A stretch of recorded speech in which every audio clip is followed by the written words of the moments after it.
Matt Pilkington, leading New York City FC 2 isn't just about wins.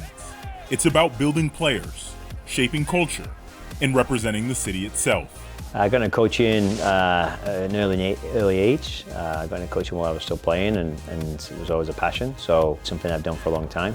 And then the pathway to NYCFC was when they were forming their academy. They were exploring options for different roles, different people. So I spoke with Claudio Reyna before the academy was established, and I knew it was a potential option if I continue to develop and continue to grow as a coach. And so I made the switch to the club around 10 years ago now.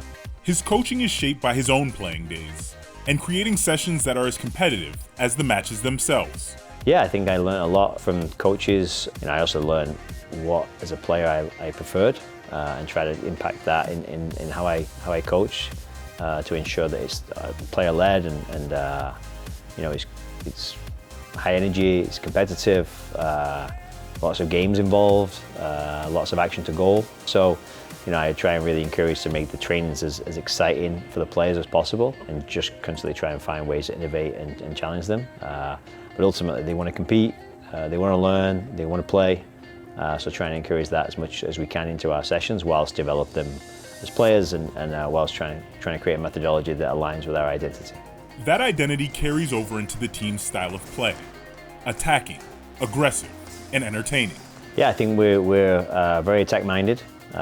We want to control the ball as much as we can, and without the ball, we want to be aggressive. We want to defend high. We want to be brave in how we jump, and sometimes get into a man-to-man structure, and then ultimately control our defensive shape so that we can create opportunities and counter-attacks. To be quite versatile in our play in a variety of areas, and with the ball looking to be creative, looking to progress, looking to create chances, score goals, create numerical advantages in situations that can allow us to do that. High tempo, we want to play with high tempo and intensity, and we want to make it exciting for the players to play within and the fans, people watching, to enjoy the game. For Pilkington, development means more than the 90 minutes. It's about building people as well as players. Yeah, I think it's an important role. It's one we don't underestimate. It's not just in the training, but it's in the meetings.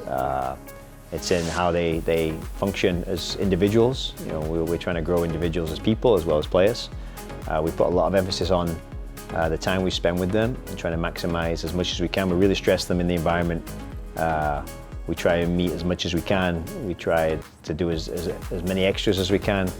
We're really trying to overload them with as much information as we can, and we realize these new generation of players, they're able to take on more, and they're very holistic in their learning. So we do a lot of individual meetings, unit meetings, team meetings. We do a lot of extra work on the field, a lot of extra work with certain individuals within the training. And we're constantly trying to push their development by stressing them as much as we can, increasing their load and their game understanding as the game evolves. So we have a great staff here who spend a lot of time off the field as well, in the gym, developing their individual physical states, the rehab side to get them fresh to go again.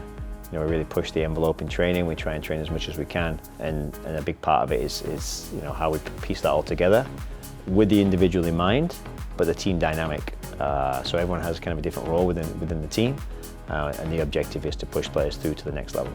That philosophy also extends to team culture, one built and rooted in New York.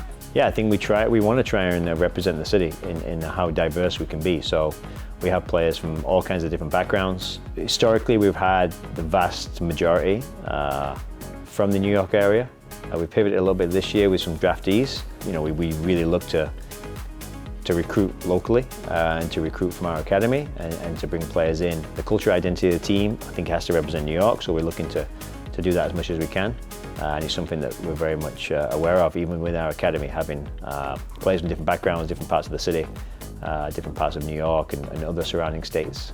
Even through ups and downs, the focus remains the same: growth. Yeah, I think we've had our ups and downs, like a lot of teams.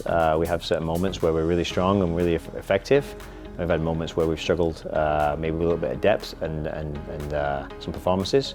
So we're constantly having to push the guys, strive for more, and push really the development side. It's a philosophy forged over years, and one he'd share with his younger self. Absorb as much information as possible, try as many new things, try different formations, different systems, put yourself in different environments to learn as much as you can, to study the game from an analytical point of view earlier, and just to try and create a whole package of what a coach needs to be in the modern game. Even the mental side of the game is quite important, the psychological side of the game.